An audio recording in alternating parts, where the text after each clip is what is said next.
ఇక డీటెయిల్స్ చూద్దాం. రాజ్యసభ ఎన్నికలకు స్కెడ్యూల్ విడుదలైంది. 10 రాష్ట్రాలలో 24 రాజ్యసభ స్థానాలకు ఎన్నికలు జరగనున్నాయి.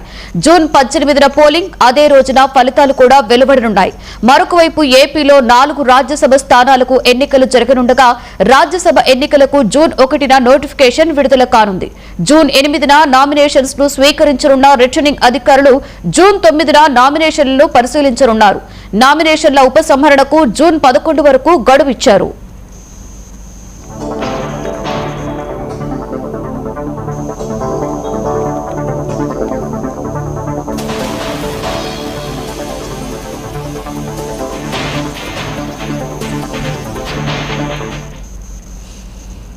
మరొకవైపు జూన్ 6న వైసీపీకి చెందిన 3 ఎంపీలు రాజీనామా చేయనున్నారు. దీంతో పిల్లి సుభాష్, పరిమళ్ జంతియాని, అయోధ్య రామిరెడ్డి, టీడీపీ నుండి సానా సతీష్ స్థానాలలో కొత్త వారికి అవకాశం రానుంది.